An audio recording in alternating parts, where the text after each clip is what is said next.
Hello and welcome to this Be Heard Town Hall. I'm Brian Vines and we're coming to you live tonight from BRIC House. We're meeting to talk about some very important things, namely the people, the press, and the president. That, of course, is the title of this town hall that we're presenting in conjunction with the folks from the Columbia Journalism Review, who've been our fine partners in presenting this evening. We're very happy to have them on board, as well as you watching. And the lovely audience assembled here at BRIC House, thank you for spending part of your weekend with us. We have a phenomenal few hours ahead of us, an hour and a half actually, and we've assembled some great people on our panel who have really contributed to this topic, and I'm going to introduce you to them in just a second. But before we get into that, it's my distinct honor to welcome a committed public servant in the form of New York City Council member Brad Lander.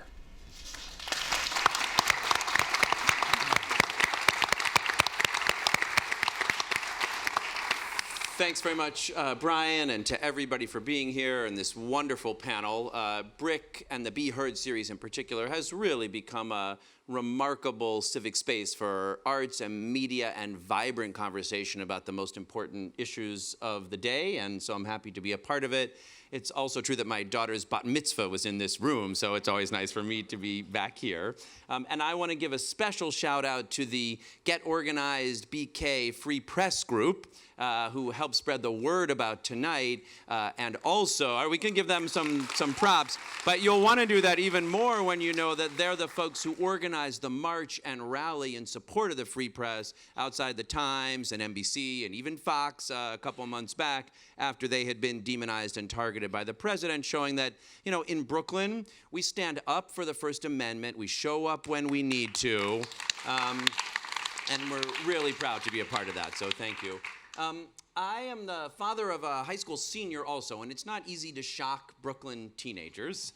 But the other day we were talking about some of these issues, and I succeeded when I said to him, you know, Marek, many of the things that we know to be true, what's really going on is we trust the sources that told us. We don't really know the Earth is round. We trust those pictures from space. We weren't up there. We trust that that's actually a picture. And that level of the decline in the level of social trust that we have going on in the country. Another thing that I believe to be true, because I heard a great Freakonomics episode on it and have seen some polling and media data, is utterly corrosive to our politics, to our ability to organize together, and of course, part of what is making it difficult for us to come together and stand up together for a free press. When you lose that level of trust, it makes it possible for a president to lie with impunity and it to be harder for us to rebuild the bonds. So part of what we have to do is try to think about how we strengthen the bonds of social trust that hold our democracy together, but also, when I was thinking about this, if you look back to that moment in time when there was a kind of uniform social trust and what kind of media that meant, the sort of three-anchor nightly news model, it was rooted in the repression of so many people's stories. It was a very narrow kind of social trust or uniform received truth, and it wasn't really true. And when you think about the kind of journalism that has been bubbling up and making problems and challenges for our narratives, it's quite an extraordinary range of stories. The last time we were here, we were with Nicole Hannah-Jones, whose reporting and personal journalism narratives have helped change our thinking about school segregation and put it back on the map as an issue by troubling the received wisdom that we had solved that problem long ago. And you can give so many other examples in Jose Antonio Vargas or Ta-Nehisi Coates. So how to square those things, that all of these incredible narratives are now part of what we're receiving, and that's hard. And actually part of what has troubled and challenged the received wisdom that we have, that's a challenge that we have, because we do have to rebuild bonds of social trust across lines of difference if we're going to have a common project of democracy. And we need journalism that helps with that while also making room for troubling the waters and all the powerful stories that we're hearing. So luckily, those are hard problems, and I don't have to have the answers to them. We've got this dynamite panel of folks who have been reflecting on those and other issues, and we're lucky to be part of this conversation. I want to again say just thanks to everyone for coming out, and a big thanks to BRIC for helping us be heard.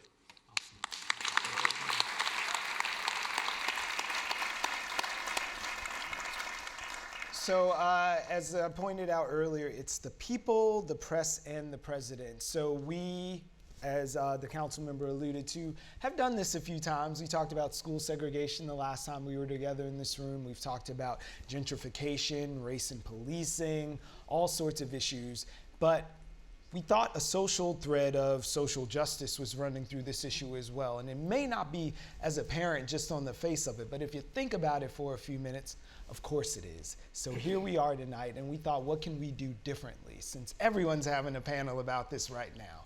And then we said, duh, this is who we are. We've got the people, so we're starting with the people. So thank you guys for being here, and we've also got some great videos that we're going to share. But before we do that, I want to introduce you to 6 people in particular. I'm looking at Kyle Pope right now, who is the editor at the Columbia, editor and publisher at the Columbia Journalism Review, who, as I said, also happens to be our presenting partner. Thanks for joining us this evening. Thanks for having me. Naomi, yeah, that's okay.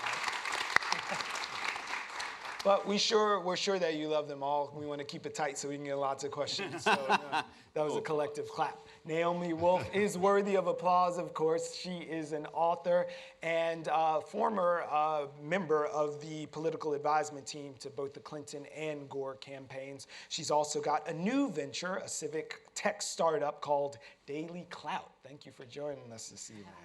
And Walter Mosley is the acclaimed novelist, of course. He's also a social commentator, and he has a very interesting new book out where he does get to flex his social commentary muscles. He also happens to be on the editorial board of The Nation. Thank you for joining us, sir.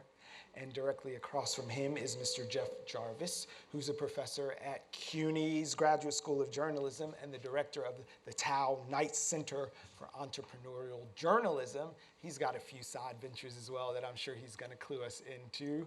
Ali Gharib is the chief politics editor at Mike News. He's also been a foreign policy reporter for years and spent some time at The Nation as well. Thanks for joining us, Ali. And finally, Sheryl Huggins Salomon is the senior editor-at-large for one of my daily clicks at theroot.com. Thank you for joining us this evening. She also happened to spend a little business time at the Wall Street Journal, yes? At Media Adept. Okay. Yes. That as well. Thank you for joining us. So we are going to start now with just a quick answer question for you guys. There's a stat that's been maybe something that he heard on Freakonomics about public trust eroding in the media. And I have a number here, something like 32% is where we are. 32% of the people believe in the media. We're at an all-time low. Back in 1997, it was about 57%. So I'm going to start down here with you, Sheryl, and ask, what do those numbers mean to you? Those numbers mean a lot, and I mean, as you can see, it's something that's been happening for a while. What it means is that, you know, there was a time when you had 3 major, television stations, you had newspapers of record, and I think, and they had a gatekeeper, function, I think. And what's happened over time is certainly with the internet, with social media and everything, all that's been blown wide open. Yeah. So people have all of these sources of information now, and there's so much, but what they don't necessarily have is skills, training, or the knowledge of how to know what's credible, what's not credible. And so I think what they're doing is just defaulting and saying, I don't believe any of it.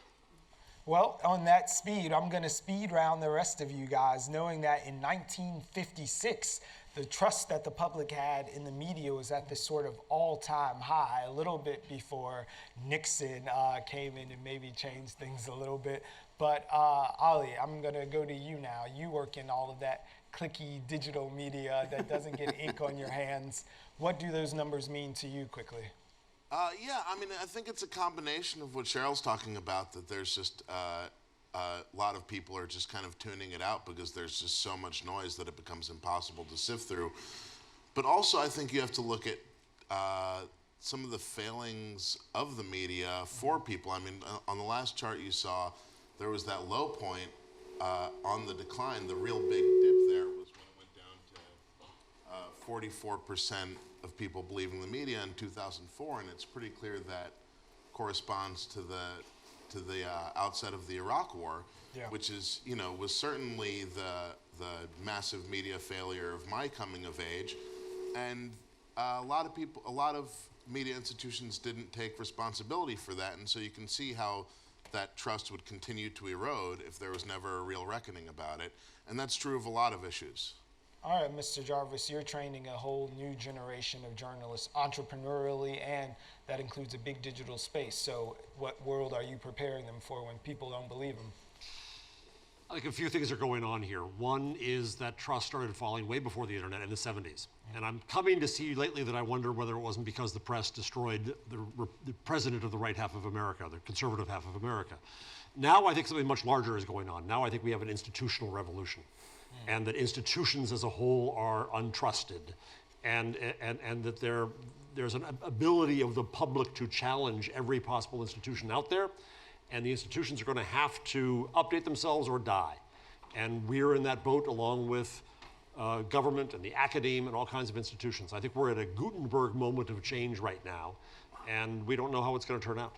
So, Mr. Mosley, does the public trust less, or did they just start asking different questions? Well, I'm sitting here trying to figure out, you always try to figure out what words mean. 10 years ago, there was an acronym, WMD. Yeah. I kept on trying to figure what that meant. Said WMD, it's a weapon of mass destruction. That could be my mother if she was mad. That could be, the police on the corner. I don't know. And nobody ever told me. Nobody ever said. And, when you say media, I'm a little confused also because, I know a lot of people who read the New York Times and believe every word it says. And they repeat it. Say, well, no, I read it in the Times. And I'm saying, well, did you read that, Martin Luther King is, no longer important because he's against the war in Vietnam? Did you believe that? And they kind of go, they try to remember. They say, well, no, I don't think I believe that. But so it's a question, and it's a good question, but I just don't know what it means. When you say the media, it's a crazy notion, right? There is no the media. There's because somebody says I believe the media, and they watch, they're watching Fox, Somebody says, well, no, Fox, tells a lie, but Walter Cronkite told us the war in Vietnam was okay, so we believed him. He was also lying, or maybe he didn't know he was lying, but he was lying. So. It's a very kind of a confusing thing. The idea of belief shouldn't be confused with the idea of the truth. Yes. So there's no truth, right? But they can give us the materials that we can work with to try to work out the truth. Yeah. And maybe that's not happening, and that's what people are upset about. Well, Ms. Wolf, this is the environment into which you're launching your new venture. So are you hardened by this? I'm not hardened as an American. It's sad that there's so little faith in entities that we need in order to have a common ground. As the council member pointed out, we do need to be able to have common verification in order to create a democracy. It's critically important. I do agree with where you were going, and I want to pick up there. I think that, yes, news organizations, have faced an economic revolution in which they literally don't have the people to cover local news, certainly regional news or international news, the way they used to. I also think terrorism and hyping stories about terrorism has crowded out what used to be scrutiny of public officials, infrastructure problems, public education problems, looking at our own issues. But I also do kind of feel hardened, and certainly being in the civic tech space very much encourages me, because I think that in addition to that decline, which is sad, people have gotten smarter. Like, the internet has made people smarter and more empowered to ask critical questions. For example, my community, which reaches 4.5 million around the world. I know that's a Soon. slip. Soon to be, yes. More people than there are on the planet. But we had a high of 4.5 million.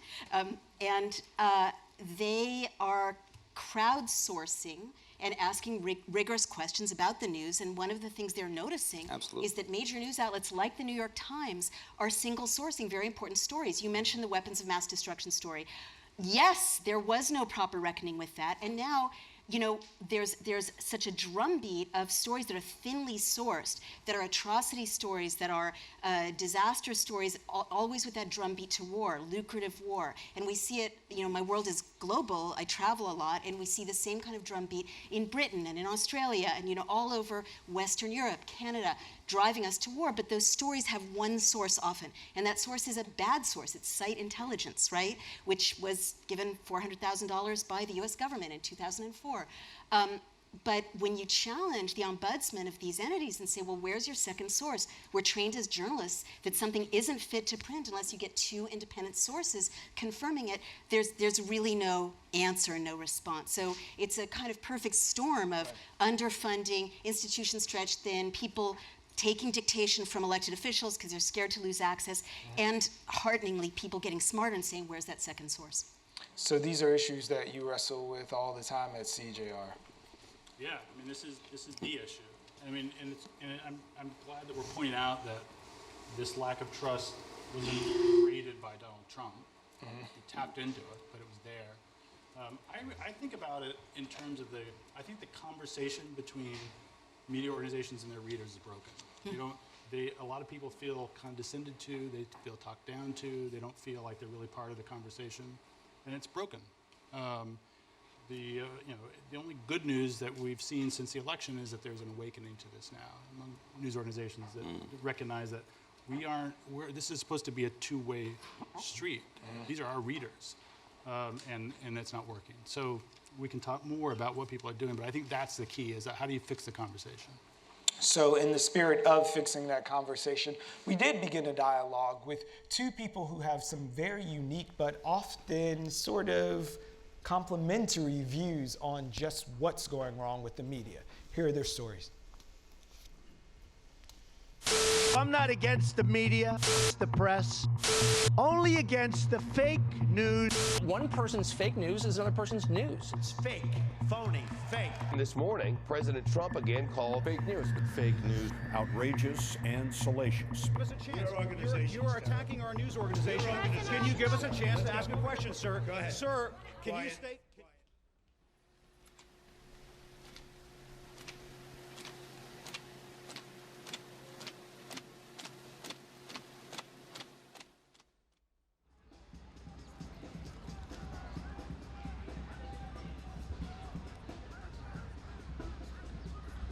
Dismissal of the mainstream media as a kind of policy is very strategic. It makes their argument a matter of discussion. It creates the legitimacy of that argument as something that needs to be debated and assessed. And then it creates media self-doubt about how they're performing.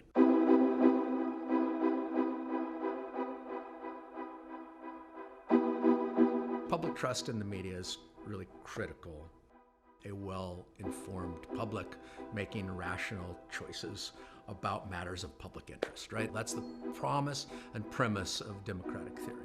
I don't trust mainstream media, and at times I don't even trust independent media. It's good to have a free press, but what's good is a free press if they don't tell the truth? What good is a free press if they're adversarial based on some emotional idea that they have?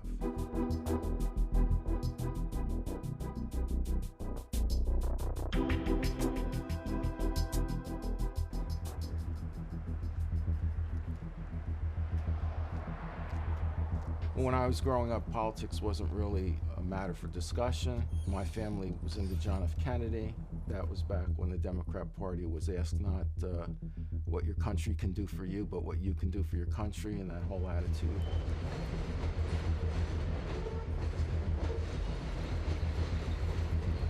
My parents have very religious views.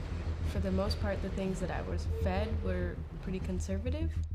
As soon as I kind of had my own agency, I definitely became more of a left-leaning person. My main news source is the Pacifica Network, WBAI. I read the New York Times when I can, and I listen to NPR. I use the internet, and I don't know if you'll like this, but I go on the Drudge Report. We all are broadcasters now. We are all sort of news disseminators. And I think that it makes the distribution and dissemination of stories that are unchecked much easier. It's exhausting to feel like you have to check 4 or 5 different sources just to confirm that a piece of news is in fact what you first heard reported. The average person who's not involved with journalism probably doesn't have time for that or the energy to really invest. You have to follow the money, right? So I guess NBC, CBS, these are all big corporations. They get benefits from having good links with the government and getting their, somehow money's coming back to them. There's no doubt about that. The left wing is controlling the press. Mainstream media is hijacked by corporate sponsors. So I rarely feel like the news is too left for me. What the Republicans say and what the Democrats say and what the Republicans say. And that kind of back and forth has a real narrowing effect on what gets talked about. I definitely trust the media more than I trust Trump. I trust the media over him when he makes claims about fake news. The fact that they have excluded media organizations like the New York Times and CNN and others from press briefing is a really startling development. Trump doesn't want to suppress the press and suppress broadcasting. Just because he doesn't let them into the news conference, in my opinion, is like no big deal whatsoever. And the only reason it's concerning them is because it hurts their pride. He's a master of using it. Why would he want to suppress it? There's a kind of authoritarian bravado in this administration, and I think that one of their strategies is to create doubt about every institution that provides a check on their power. I don't check mainstream news sources like MSNBC or CNN, mostly for my own mental health. People who are sort of depend on their local little newspaper, and then they sort of turn on the nightly news and they get blood, right? They get celebrity. That feeds a kind of anxiety, right, about both the world they live in and a kind of distrust of the sources. Press should stick to telling us who, what, when, where, and leave why for the opinion page. I definitely think there's an attack on the press, and it's like the most aggressive form of attack I think I've ever seen on the media. A free press is a press that can report on anything without being afraid of persecution. If you're writing a news story, you have the freedom to go to question anybody in the government about whatever question you want to ask them. And that's free press. All right, that's free press.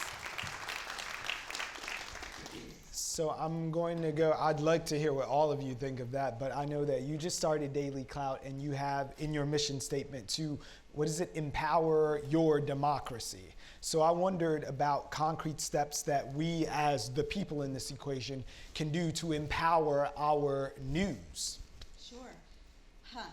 Well, so Daily Clout was co-founded a few years ago, but we did launch this amazing tool, and I think it answers your question in January of last year. And what that does is it takes all state and federal bills that affect your lives, and my life, and my kids' lives, and it turns it into an easily searchable database like Google, and you can search abortion or green zoning or any issue you care about, and you get your results, and right there you see patterns, like where's the money going, right? What are the deals behind the story? As a former political consultant, I know that there's the deal, and then there's the message, and often the message has nothing to do with the deal. It kind of justifies the deal. But so to answer your question, what we wanted to do was put the power to make change and to create way for people to enter into that wall of the news and become political activists and become advocates and campaigners and lobbyists with technology. So you can actually take one of these results of a bill and embed it as a widget in your blog or news article and share it through social media to your friends, to your networks, and you can interact with the bill. You right through the article. So you read about the Huffington Post, about Pamela Anderson You're stealing writing our about thunder orcas. just a little bit before we get to the solutions part of the thing. Let's still get at the crux of the disconnect with the people. So thank you for that, and let's put a pin in that, because we definitely want to talk about those solutions. But just to mind the sort of relationship that we do have between the press and the people, I wondered where that relationship broke. Well, I think one of the reasons it broke, I mean, we've talked about, that institutions are under strain and people don't trust institutions. The problem is the press forgot that it wasn't supposed to be part of the establishment. They forgot that it was supposed to be oppositional. And I think that, in a way, I think there was a very savvy sense that that the press wasn't serving readers. I guess what I mean is that, when for a long time, reporters were people who hung out at bars and lived in blue-collar parts of town and sort of had and the council member here can tell us about this. There was a clash. Right. And over time, the press became closer and closer and closer to the points of power. Yeah. And they became much more enmeshed in the establishment, and they became much more dependent on access. Yeah. And they frankly didn't become a voice of people who were looking for a voice. And I think that people sensed that, and that I think helped create this distance. Well, there's this idea. We're sitting here in Brooklyn. We're those East Coast elites that everyone was talking about. That we've been pitted against these Rust Belt, salt of the earth coal miners who want their jobs back, and we are the ones who are creating these narratives. So this media elite idea. We're not sitting shoulder to shoulder at a bar anymore, being blue-collar people. I think the press fundamentally failed the public in this last election. If our job is to inform the public conversation, by the conversation we had in this last election, we failed miserably. And I don't just say that as an insult to Trump voters. I say that if you look at the credibility and quality of the public conversation, it was ill-informed. And that's our fundamental job, and we're not doing it, and we're not rethinking it. We, I think, are in the last gasp of the mass media business. Wow. What the internet killed was the mass media business model, and with it mass media, and with it the notion of the mass. You're not all a mass. You're individuals, members of communities. We put out a product that is meant for the mass. Google and Facebook are personal services companies that know us as individuals, members of communities. We're still putting out a mass product under a mass business model. It leads to clickbait cats and Kardashians. It leads directly to Trump, who is the clickbait candidate. And we have failed fundamentally in journalism, and we have to reinvent it from the ground up. The reason I teach now is because I go to the students every fall and I say, it's up to you to reinvent journalism. I'm too old. It's going to take too long. But we have to fundamentally rethink what it can be, and that's about serving communities. There are too many communities in this nation that are not represented and reflected in media, and that's part of the reason they don't trust.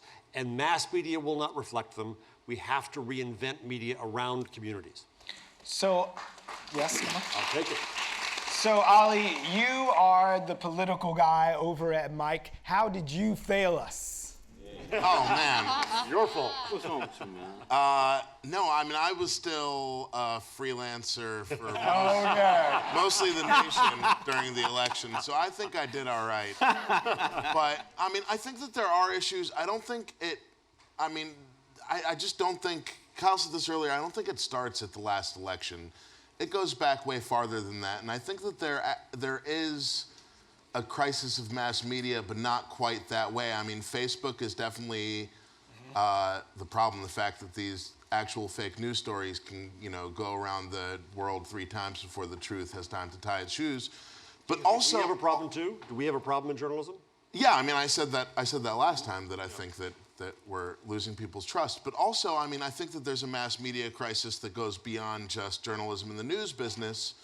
That speaks to the same problem that is in a lot of journalism in the news business, that's about the corporate media. And, you have NBC television, which made hundreds of millions of dollars, editing a show to make Donald Trump into this kind of funny hero that fires people from their jobs, when all along, I mean, this man has been a monster since he's had a public face, and we've all known it. We all saw what he did with the Central Park Five. We've known all this stuff, and they made him into kind of a folk hero, this like boardroom corporate folk hero, and made hundreds of millions of dollars off it, paid him hundreds of millions of dollars, and made him to this okay guy that made him a recognizable face. And he, like, should we be surprised that a reality TV guy gets elected president when more people vote for American Idol than in the presidential election? Like, there's a fundamental breakdown happening here that has to do with mass media on a scale that's way beyond just journalism. I mean, there's a problem there too, but it's way beyond that. So if we're taking that turn from this mass media omnibus sort of thing, I want to go to you. This is something that I read on the route. If you as a member of the public don't trust the media right now, remember that you get what you pay for. Lifting up reporting, as I mentioned earlier, means that sometimes you must pay a subscription fee. You wrote that. Absolutely. So does news only belong to the people who can pay to click through? No.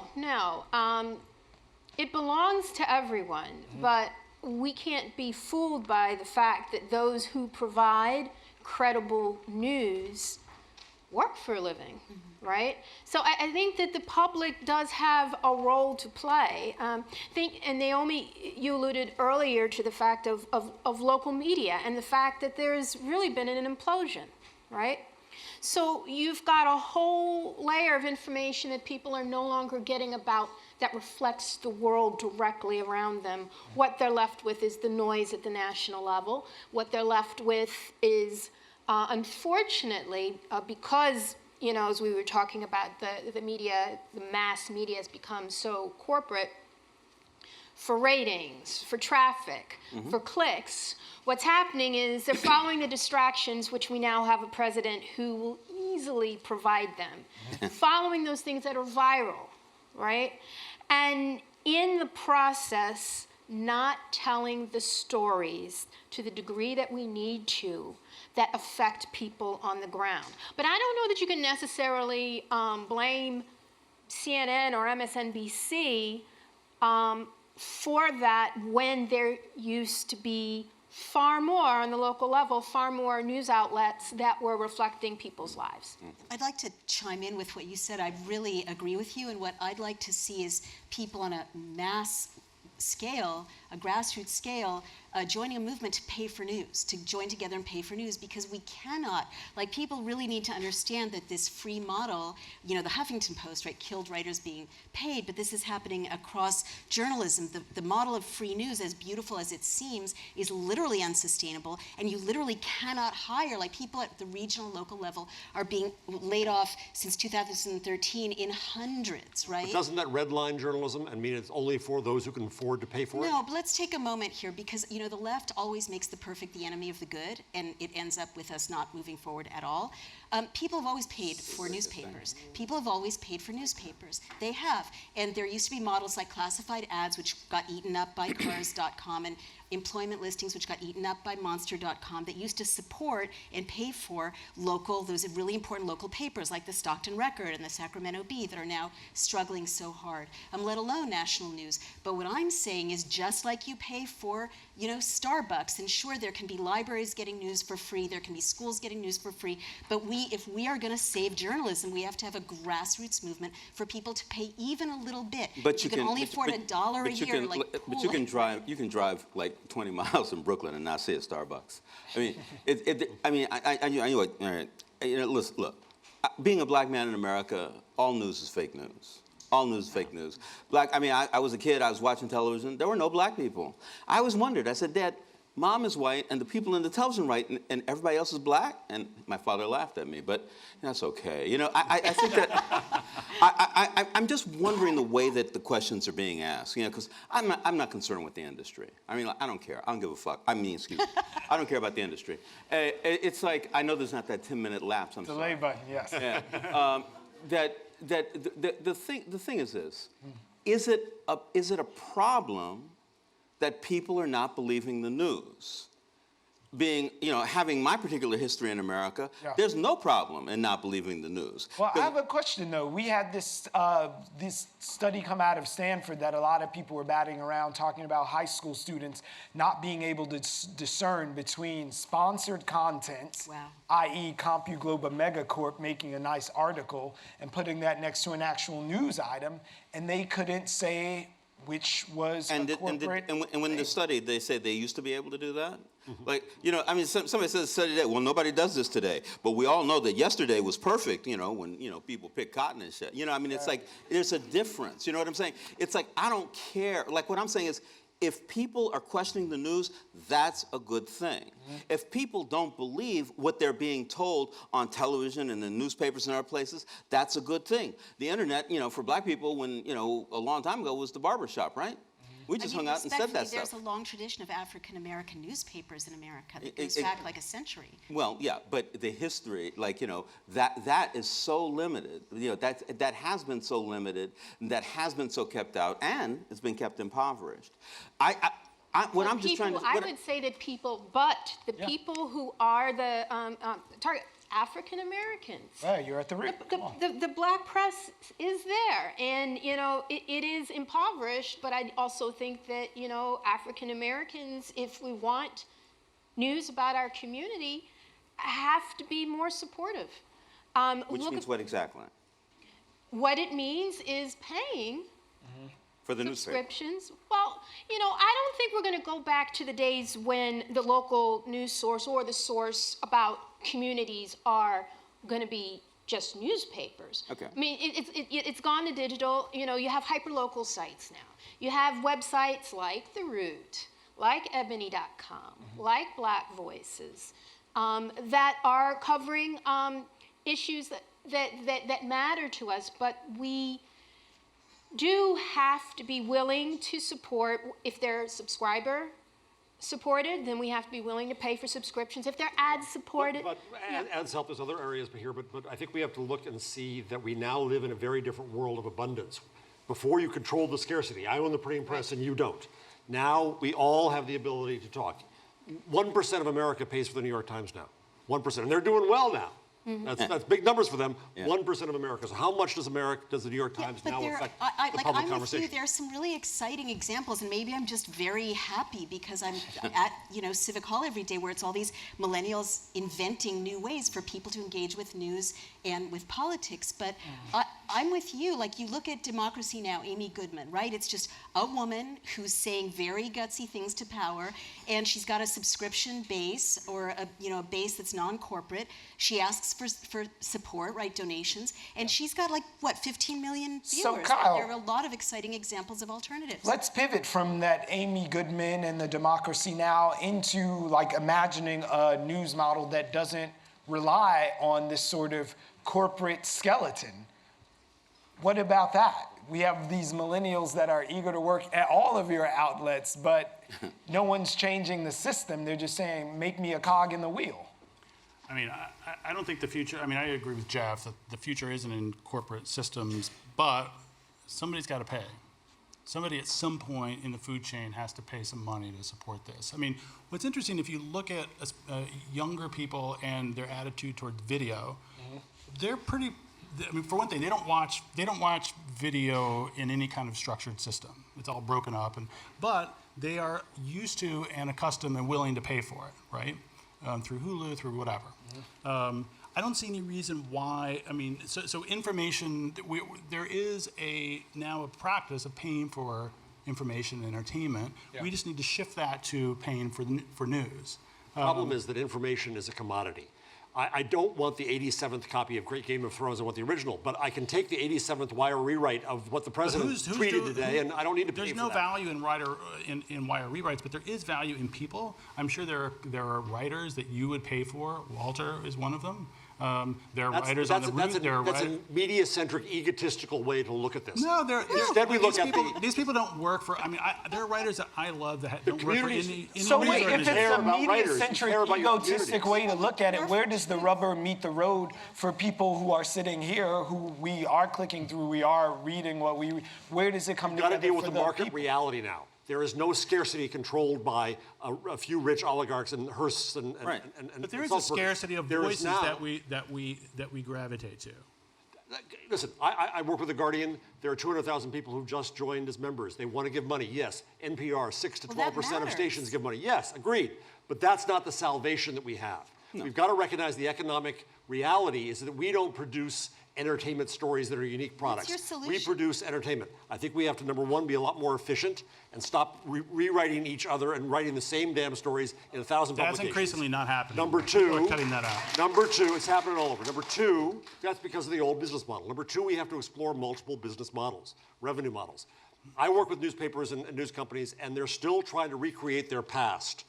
They should be working with commerce. They should be working with higher targeted products that are more valuable to people, that have higher targeted advertising revenue. Their events. So you're talking about blurring the boundary sponsorship. between advertising and editorial. It sounds No, how did I say that? Well, why don't you tell me what you said? No, Jeff, I think what you're getting at is there seems to be this feeling that technology has outpaced the maturation of this whole information culture. The information is the information, but it's been lapped by technology. There isn't, as you said, 3 people who are in control of the printing press anymore. I have That's a mobile wonderful production thing. unit in now my pocket. everyone can have a voice. The problem on the internet is that it's built for everyone to speak and for few to listen. Why is that a problem? It's few to listen is a problem. The fact that we don't really listen to the public. Right here, look at this. We've got really smart people all around us, but our old format is that we are up here talking to the camera. Soon they'll be talking too. But we are very bad in media at listening to the public, understanding the public's needs. Ali, I want to go to you. You are part of this new media. Who is talking to you? Do you have a boss that doesn't sit in your office? Who is your contingency? We just try and do. It's a daily struggle of the balance between. I mean, I work in corporate journalism too, and it's the balance between trying to write stuff that the audience will want to read and also do stuff that we think is important that the audience should read. And there is a little bit of elitism to that. I don't know what the answer is where I can pay my rent and not have that system.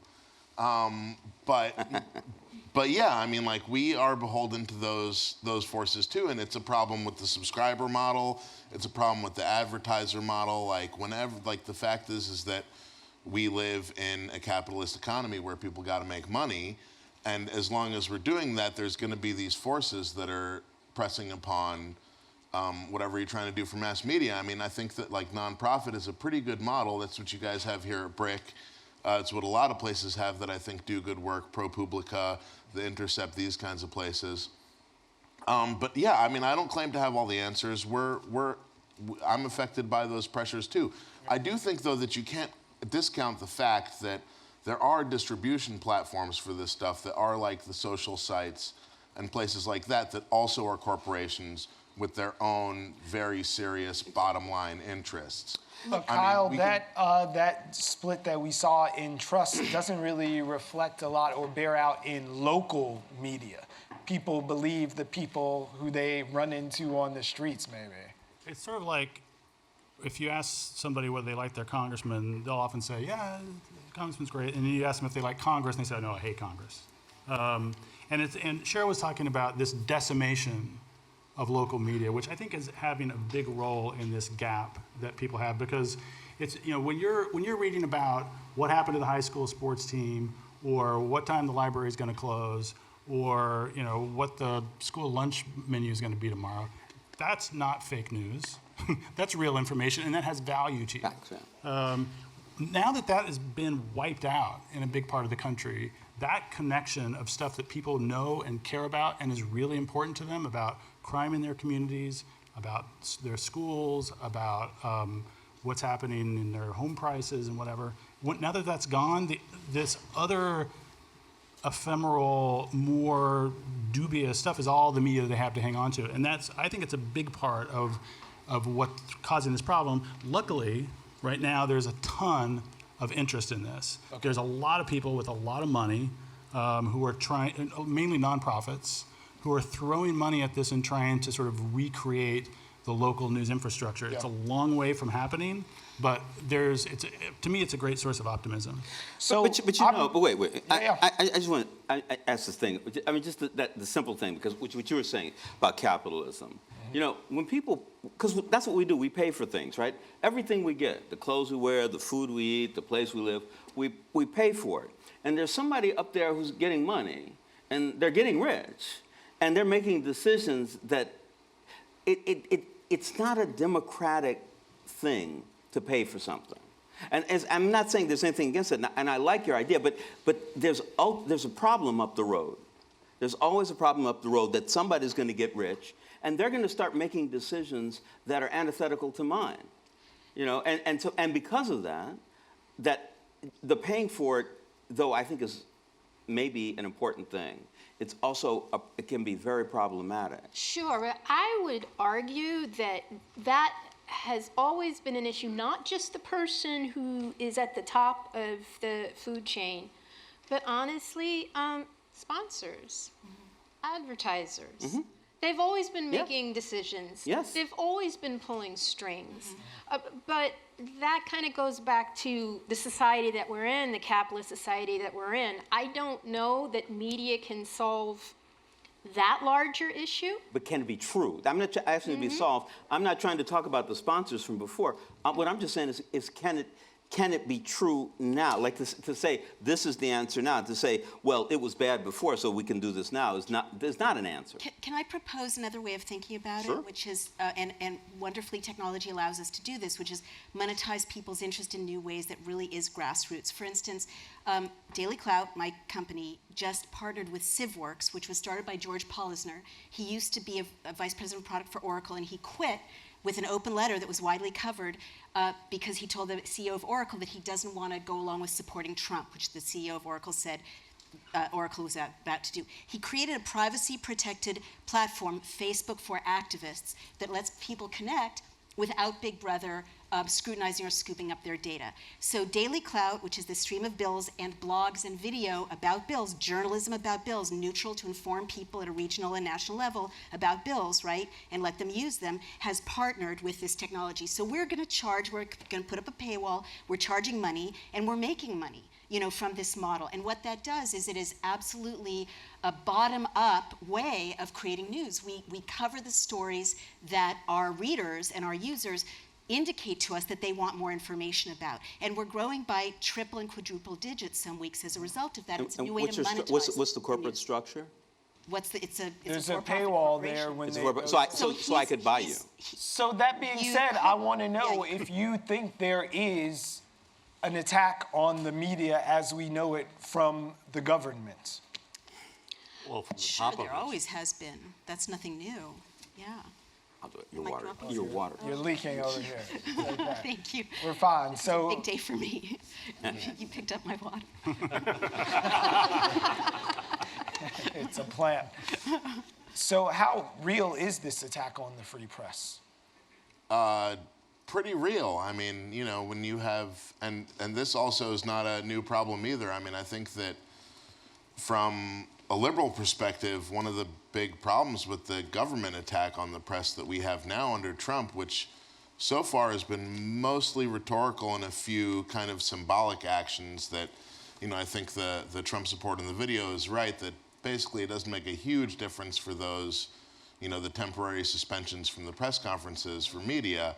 That was mostly symbolic, but when you had the Obama administration going after whistleblowers and reporters' sources and putting people in prison and also subpoenaing journalists, I mean, that set a precedent and I think left the door open for actual damage to be done with somebody like Donald Trump, who's going to be much more shameless about it. So that leads me to the question, though, had the Electoral College not elected Donald Trump, would we all be here tonight talking about this subject? No. Yes. I don't think I got a no, I got a yes. Anyone? I don't think we would. You don't think we would? No, I think he catalyzed. I think a lot of these issues have been floating around, and he catalyzed them. And frankly, I think it's going to be good for journalism. I think Donald Trump is going to be good for journalism in the long run because it's forcing us to address these issues. Tell me the upside of the bad. Tell me the upside of fake news in the same stream. I don't see it. I mean, I think that we have,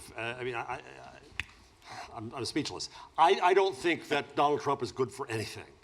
And, and mind you, I went over lines professionally, right? As a journalist, we were told not to do certain things. In this last election, I went and I volunteered for Hillary Clinton, and I gave money to Hillary Clinton, and these are sins as a journalist. You don't do that.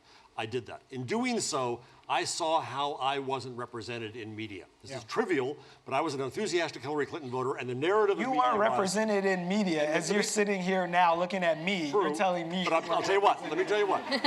As an enthusiastic Hillary Clinton voter, I never saw that represented. Now that's trivial compared to the many other communities that are not represented in media. Yeah. But you start to see how we do a bad job of that. So I think that if you want to find some good that comes out of this, I hope we get to the point that we are tough on ourselves and reinvent journalism. But I was at a journalism conference last weekend. The political journalists were in the conference because we're always in panels. Yeah. And they all said, we did a great job, it's their fault. Yeah. And I don't buy that. Wait one second. I want to go to Naomi because her water was about to pop that she had to say something bad. Oh, well, no, I was just going to say I really agree with you. And actually, I've got a piece coming out in the British Observer, because when I say things like this, the American press won't publish it. But that I think that the left is responsible for where we are in a big way, because there were 6 national names during the Obama years that were consistently critical of Obama's attacks on the press and on civil liberties and on freedoms and democracy, and they were Glenn Greenwald. I mean, I won't go through all of them, but they were not many. And the left decided, well, we have one of our guys in the White House. It's fine when he sends his Justice Department to engage in the most consistent attack on the press and whistleblowers. But you're not calling Obama the left, right? I mean, come on. I'm saying the left of center. The left didn't Left of center. care. I mean, I think center, not left of center. The left didn't care because it was our guy sending drones against American citizens. I know, but he's not the left. I mean, I don't want to misuse this term. Fine. You know, I mean, it's like Obama saying people are middle class. 5% of America is middle class, but he wants to help them. And what Walter's saying is that it's liberals. Yeah, it's liberals. Okay. Yeah, and I think it's important to say what it is, especially if you're doing journalism, rather than making up a new word for it. Like, Obama's on the left. No, Bernie is, but not Obama. Okay, let me just say it was crickets. Yeah. I mean, for 8 years when a few people were talking about attacks on freedoms of all kinds, the left side of the spectrum had left the room. So do you agree that Trump then is actually good for journalism because people are starting to argue about it? No, I think this is all a catastrophe, but I don't think we would be out of the woods with a Mrs. Clinton administration where she would be doubling up Guantanamo, doubling up drones, doubling up attacks on freedoms of the press. Can I clarify what I said? I think completely blacked out of the press. We have you coming up. Relax.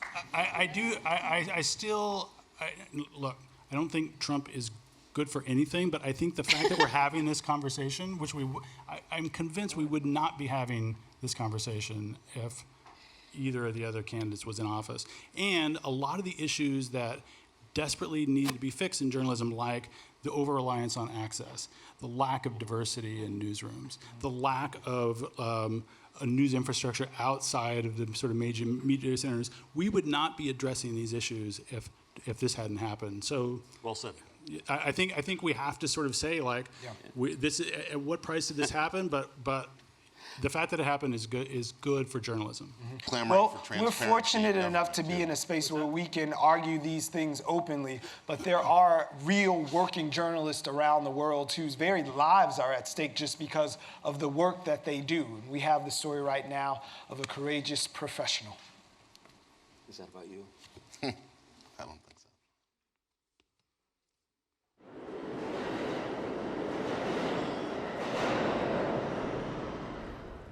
From the beginning, I always knew that if I want to do my journalistic work, there is always chance to get arrested, to be in prison.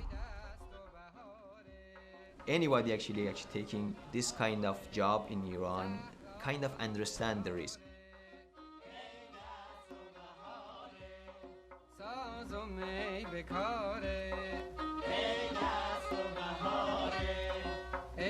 After the Iranian government shut down many of the newspapers and magazines there, reporters turned to the internet, blogging to expose oppression in their nation.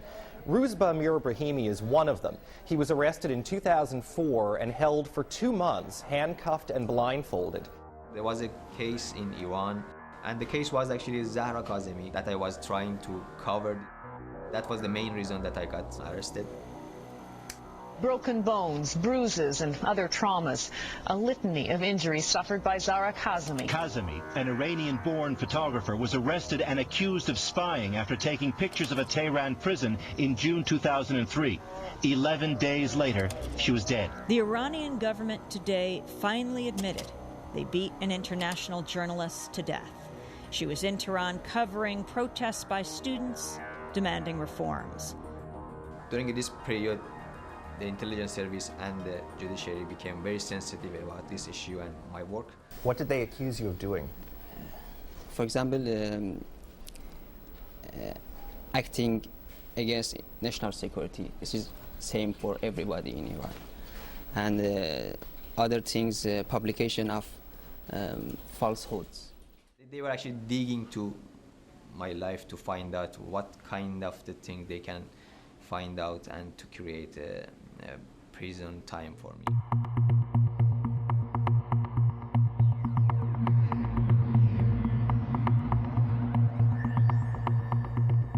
Is it worse? Is it not worse? Is it worse to stay at prison for 15 years and you are spending a lot of time in a solitary confinement, which itself is actually torture.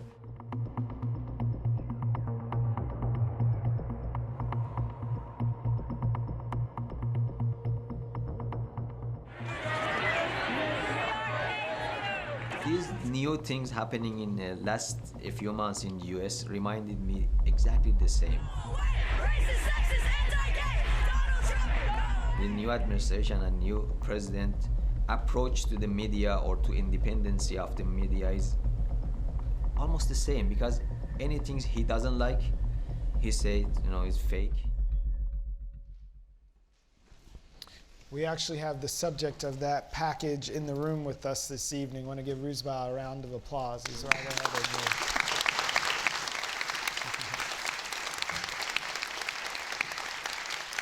Thank you for sharing. Thank you. So being fully aware of what happened at this, was it cosmic ping pong in DC when a guy shows up saying, oh, I read something about a sex abuse ring that's operating out of here. I came to self-investigate. Based on nothing. I'm going to go to you. You're the novelist in the room. How dark does this thing get before we have a sea change? Yeah, it's a really hard question to answer. I mean, I'm so, every time I hear that story about that guy, especially because he didn't kill anybody, yeah. I was think, wow, he's like a real innocent. He read this, he believed it. He said, I'm going to go free those children, and I thought, wow, there's something kind of beautiful about that. It's kind of like, a taxi driver, it's that notion, and the thing that I keep on talking about is like, we have to go through this. We have to go through this struggle of trying to understand and finding out where the truth is coming from, which of course, or what the truth is, because we're creating that truth. Yeah. And I think it's wonderful. I just think that it's really important to question what you're thinking about it. Question what Obama is. Question what the New York Times says. Question what your own history is. Because most of us don't have any idea of our history, especially so-called white people. They have no idea who they are, where they came from. They certainly are white people, yeah. But they don't know that. They say I'm white. So there's a whole thing. There's so much that we have to go through. There's so much of the story that we have to unpack. And that I think it's wonderful. And I also think that we're doing it now. We wouldn't have been doing it I mean, we might have been doing it under Bernie, maybe not. But I think that certainly there's nobody else who was like, you know, around that we were going to be doing it under. See, I was thinking Black Mirror, you and Taxi Driver. But I'm going to ask if you guys do have questions that you'd like to ask of our panelists, that you can begin to make your way around the periphery to this aisle or that aisle. We will have some microphones so we can really get the voice into the thing. So if you feel so inclined, make your way right now. But I'm going to get to you, Naomi. You have been on the other side of those gates with people who are running the country. I wonder how much of this do you think filters through? You laugh. I'm laughing just because when you said I was on the other side of those gates, I thought you were referring to when I was arrested marching. Or that too, you have a story. Yes, I was on the other side of those prison bars. And I was also informally advising an advisor to Clinton's re-election and formally advising Gore. Yeah. Yeah. So what is your question? What are they So up I'm to? asking, like, how dark can this get from the point of that office?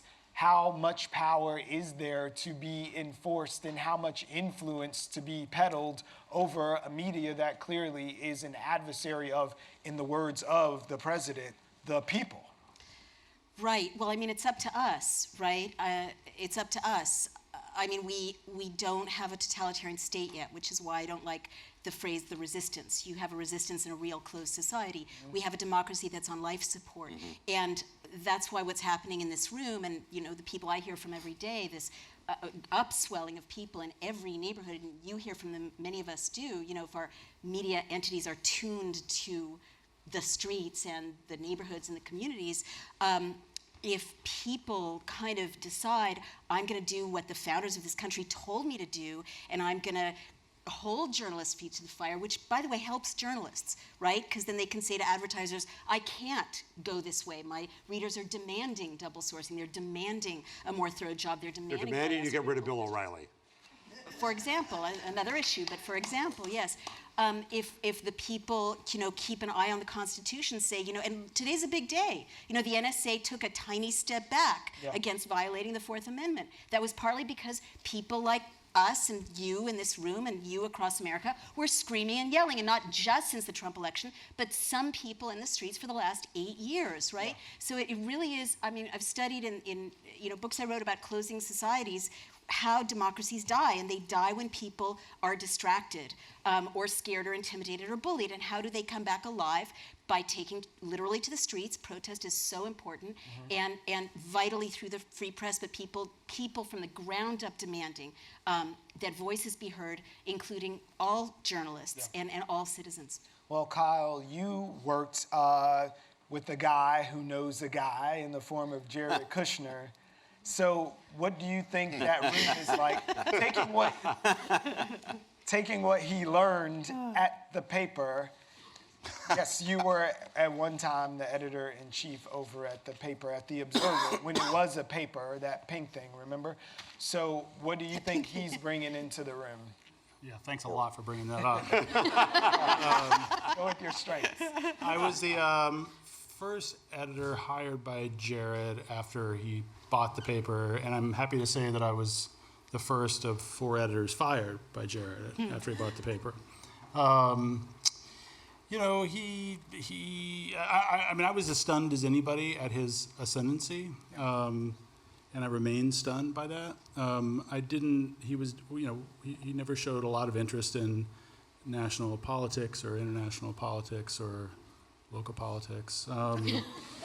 So it's stunning. The whole thing is stunning.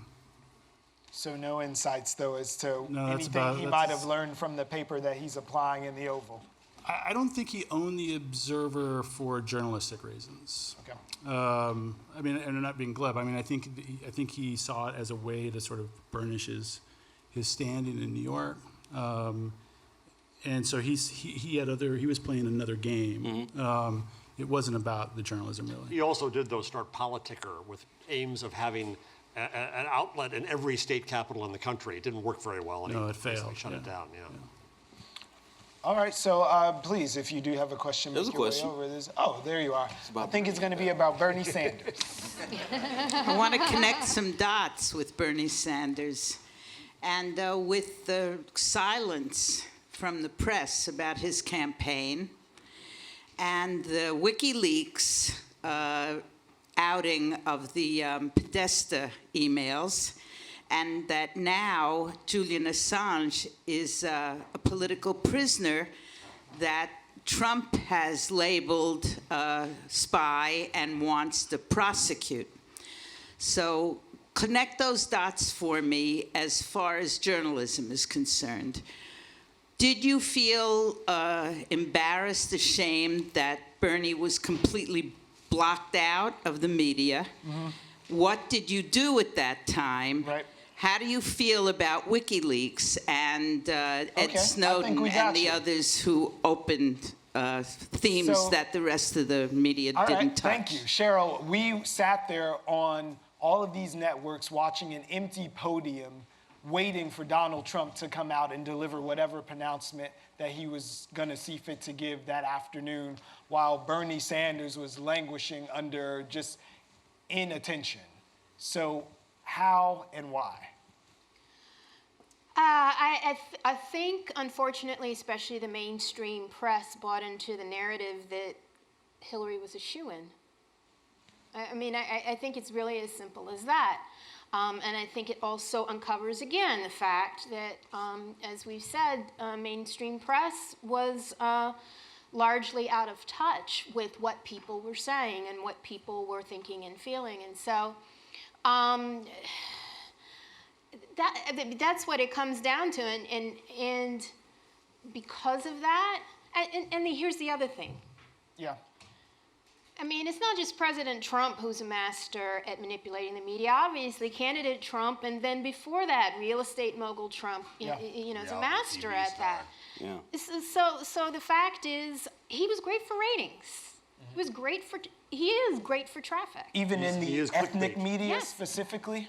I'm sorry? In the ethnic media specifically? How did that play? Yes. Yeah. Oh, we love that. But this feeds into what I call the outrage machine. Okay, now not only the ethnic media have it, all media have, especially media that focus on whether it's millennials, whether it's women, whether it's African Americans, Yeah. Yes. He throws out something that's just so outrageous. Mm-hmm.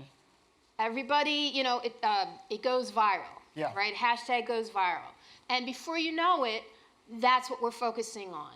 The next time, it's somebody else. It's something else. But so what about this notion, like when Lewandowski said, okay, you guys in the media are taking him literally instead of whatever the stupid quote that he said was. But you all get it. I have it. Take him seriously, not literally.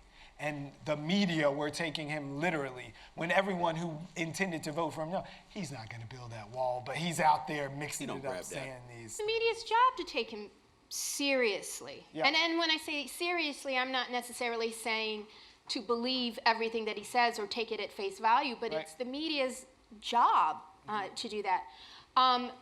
The issue is it's not necessarily the media's job to just continue to chase the next distraction that he puts out there. Right. I thought it was very interesting that apparently Rachel Maddow's ratings went up when she stopped covering tweets. All-time high, yeah.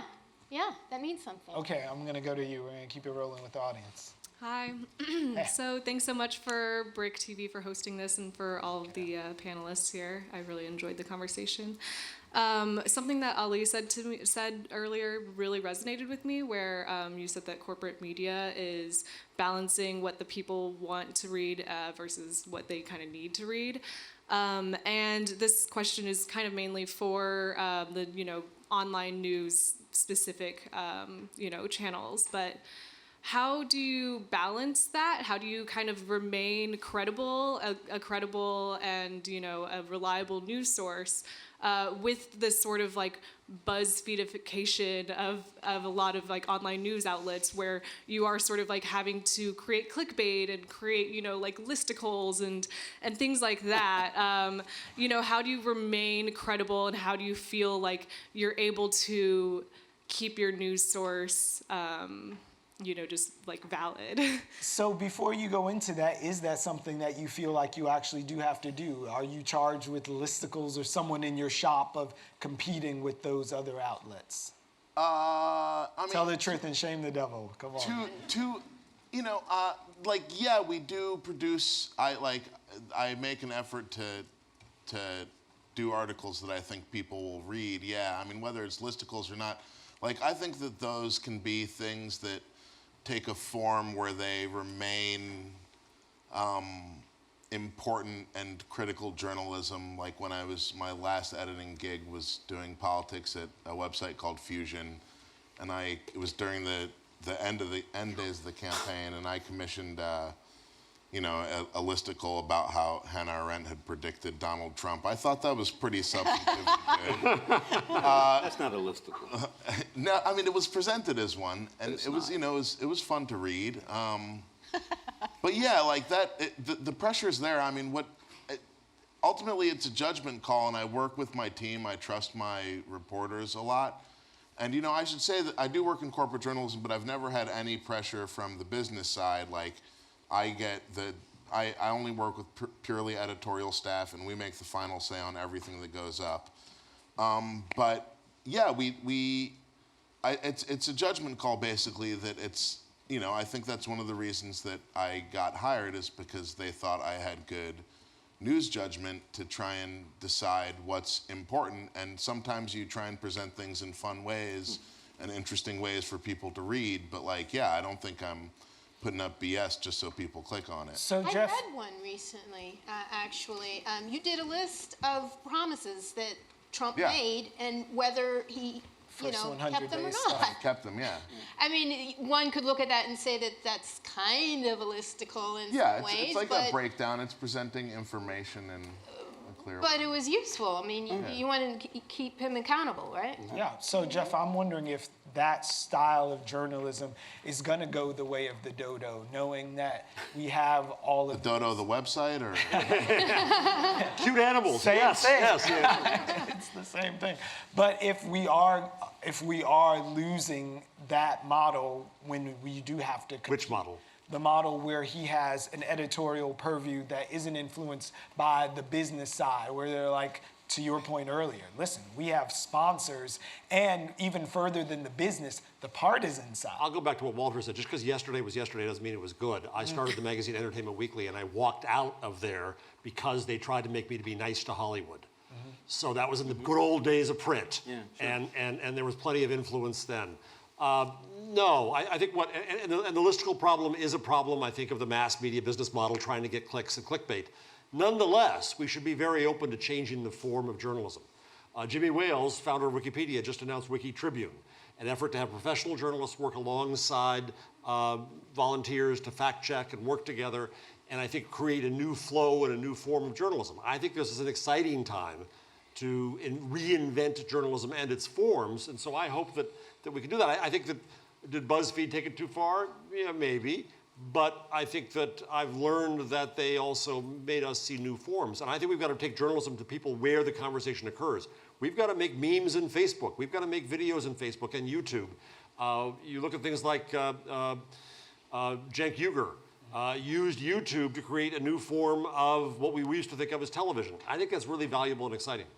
So Naomi, I just wondered before we go to your question about this silo effect that we do see, where some journalists are willing to put a stake in the ground and say, yeah, I do have a purview, especially now in the age that we're living in with the political situation. Do you mean a point of view? Yes. So I have no problem with that, but I like it to be clearly labeled as opinion writing. I think it's really critical, and I think the American model in journalism of aiming for some kind of objectivity when it's not opinion journalism is really valuable. When you go to Britain, they don't have that model, and everyone's just slanting the news according to whom they're friends with in Parliament. So I think there's room for it all. I just also wanted to say I really agree with you and the speaker about the value of you can create really serious content and wrap it up in a fun way to think about it. I mean, for 28 years, I've been dealing with things that people think are really boring and dead, like feminism and civil liberties. And I find that there's a tremendous audience when you talk about serious things in a way that doesn't condescend to people and is kind of accessible. So at Daily Clout, you know, not to keep talking about it, but obviously it's my life and it's working, so I want to share it. You know, we're taking information about legislation, which used to be so boring you want to kill yourself. Like, who watches C-SPAN? You want to just die. And it's always like 6 older white guys. No disrespect to older white guys. But they're all young. Right? But we've got... As the oldest white guy here, yeah. We're taking, like, you know, blogs explaining, like, a bill about lobbyists and having a meme about a fat cat, you know, rolling around. And that's working. We've got 23-year-old political commentators that we're training. One of them is here in the audience, Isaiah Thompson, this really wonderful blogger who writes about policy. And we're finding that that really allows people to approach things they thought were cordoned off. Okay. Give me 90 seconds just about the wiki thing, because we skipped over that with her, and I just want to say, I look at Assange and I look at Snowden like they're heroes, and I'm not right. I'm not worried. Like, you know, like I understand that there at least in Snowden's case, and possibly in Assange's, there are crimes that you could, you know, say, well, they committed this crime and the government's going to do this or that. It doesn't bother. It's like the mother who shot the guy in the head who, like, molested her son. I understand. She understood. They arrested her. They put her on trial. She said, I don't care. That man didn't deserve to live, and I killed him. And there's a thing about that. So when somebody's a hero, they might have to suffer under that, but at least they're doing that, you know. I mean, in some cases, you know, you find people who are like, you know, they're going to be tortured and continually bothered, and maybe illegally, and you can say, listen, I got to get out of this. But, you know, there are things you have to do. You have to accept it. Can I just say, though, about Assange that, like, I think it's okay to view what WikiLeaks does in a heroic way, and I think Chelsea Manning is a hero. But, you know, Assange is the perfect example of never meet your heroes. He's a pretty unsavory character, you know. I can have an unsavory hero. Okay. I like Humphrey Bogart. No? We have a question. Hi, I'm Teresa O'Neill. Actually, thank you, BRIC TV, and especially Brian. Brian actually featured my client back in October during Domestic Violence Awareness Month. And I'm saying this to say I'm an advocate for nonprofits, and the last year was the hardest year of my life to get awareness, raise awareness for, you know, the work that we do. I work with the Satietu Center for African Women, and it was a meeting with Brian, and I said, Brian, you got to get these folks on and talk about it. And he acted like a journalist, and he made sure that the story happened. Like the next week we were on air in October.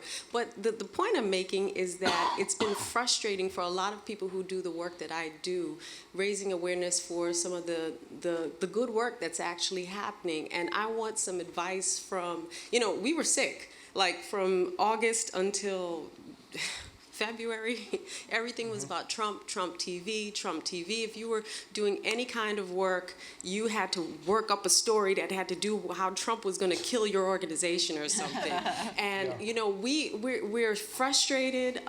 There's a lot of us in this room, I think, who are doing the same kind of work, and we want some real hardcore advice from you all about how do we, other than be ambushing Brian at a party, you know, how do I get my story out there for some of the good work? I'm coming to you, Kyle. Let's hear your perspective on this thing.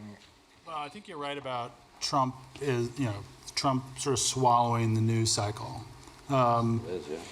He totally did, and I do think that we're all feeling a bit of fatigue around that. I am, and I think readers are, and I think, you know, these are huge issues that he's raising, but I think we're ready to move on. But specifically in response to your question, I think that some of the points that other people have raised about, especially Jeff, is, you know, talking about this sort of explosion of news sources outside of the mainstream media, and often affiliated with affinity groups and special topics. I mean, what I tell people when this kind of issue is raised is to find the people who write about this and are passionate about it. Don't worry initially about how big their audience is, because if they're doing stuff that's important, it's going to find an audience. So I think it's actually like there's a plethora of places to go to, and if you can, you know, if the story is compelling, it'll find its way. So Jeff, I know that you're training young people and you have bent on entrepreneurial journalism, easier to say, right? You get them ready with elevator pitches when they meet folks. Is there any room in the elevator pitch for doing the real work that people want journalism to do, like highlighting these organizations and going back to earlier points of paying their rent and being the next big thing? Well, first step is go to see Mike. They care about issues and they care about these kinds of stories. Kyle's right. We have to stop measuring mass as the only goal. We can start saying who matters? Who matters to a story? Who matters to making changes happen? Getting to a city council member matters, and that changes it. So I think that there's opportunities to create new things, but we're very early days, very early. But you recognize how hard it is for her, right? Oh, absolutely. I mean, like, regardless, it's like, if no one's listening. That's the reality. Well, that's the reality of the disconnect that people feel with the press. But it was hard to, you had more media You're outlets. saying no. Why are you saying no? I'm not saying. Oh, no, really, African women? We're right here. What are you saying? I guess I'm a little bit frustrated because she's asked very clearly for the tools. Yeah. And I think at least I want to give her the tools. Tool us. So I will tell you, on Daily Clout, we offer a public intellectual training for free where we teach people to write op-eds. And anyone, anywhere who has an issue, I really recommend, and you can validate this, all of us can, the power of being able to write a really good op-ed that you can send to the LA Times or the New York Times, the Washington Post, or put on Medium and have it go viral. Thank you. That's it's news a really you can good use. start. Drop an address on us then. Sure, dailyclout.io. Okay, there we are. That's a tool. .io. Please. Yes, the Daily Clout is helping. Actually, it's pioneering. Thank you. You're a plant, yes? Yeah, I don't know this man. He's not a relative. I'm a shill. No, that's not true. Free Speech TV, Amy Goodman, but the media is the problem in America. We all know it. When we were given two candidates like we got, and the media did not rebel against that and give us two better, they're the problem. What would you have liked the media to have done? At least give Bernie a shot. They never went with Bernie at all.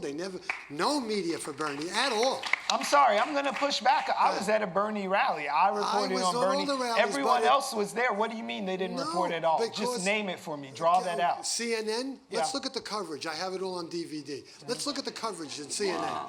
None. Zero. 10 minutes. Little blurbs here and there. Come on. Really. Hillary constantly bombarding. And Trump manipulating the media the way he did. There was no room for anyone else. This is exactly what we needed, right? This guy there running the country, well, this is what we get, okay? You get, when you don't get politically involved, thank you for setting us up for at least getting involved politically for bills and stuff. I did some lobbying up in Albany. It doesn't always work the way you want it to work, as much as you may have the people. I have busloads of people up in Albany for animal rights issues. So never got nothing done because the media wouldn't help me. I want to go to something that you said. I don't know if it was after your exit from the nation, but there's a quote from you that said, "What's bad for the nation is good for the nation," capital N on that last one. So that being said, being locked into these, he's on the board, being locked into this sort of dialogue of this two-character choice that we were presented to the exclusion of other voices in the political realm. Yeah, well, I mean, I was a contributor at The Nation. They endorsed Bernie, so I can't, I was a contributor there during the Democratic primaries. So I don't take that criticism to heart that badly. But yeah, I mean, I completely agree that there's a big problem, especially, I mean, a lot of the problems that you see with the press and media that I think we've been talking about tonight are especially acute on cable news. It is, it's sometimes tough to decide, what's worse for the national political discourse, cable news or Twitter? But cable news just reaches such a huge audience and is so influential, and you can tell that lots of politicians play games, that was Donald Trump's game, right? He watches cable news. He wants to be on it. He knows the things that he's going to say are going to be wild and get covered. Yep. And politicians play games to get on those we let news them. networks. We let But them. are we going back to where we started, who's which we? is... Yeah, it's not the media, Nation let magazine. them. We the media. Wait, while we figure out the we, I'm going to a he. yeah. He's our last question. Definition. We've got 3 minutes before we get out of here tonight, so make it tight for me. Okay, this question is about solutions. I just happen to be Isaiah Thompson, a writer for Daily Clout and Yeah. political analyst. But I want to say that this whole conversation has kind of reminded me of maybe an analogy of the music business, where you had the conglomerates who kind of got taken down by these disruptive things like Napster. Yeah. It just kept popping up all over the place. And what the music industry did was they had to build walls. They have Spotify. They have Jay-Z's Tidal and these things where there is a wall, but also you have a lot of small independently run musicians like Chance the Rapper who comes up and does great. So I think, is journalism going to change, and how long is it going to take? Because it seems like it's the kind of an analogous situation. Is that fair? Thank you. That's a great place to put a flag down for our last 90 seconds. So sum it up for me with the smartest, shortest thing that each of you have ever said. Who wants to be first? It's going to take forever because it took 150 years after Gutenberg invented the press before anyone invented a newspaper. This is the year 1475. We haven't seen nothing yet. Hopeful, yes? I mean, I would say it's changed already, and it's up to us to recognize that the change is that woman who spoke. She is the journalist, and we need to support her and give her all the tools she requires. That's you. I'm hopeful. I think that the press is engaged. I think that, you know what, there is a sense of mission and a sense of purpose among reporters that I haven't seen in a very long time.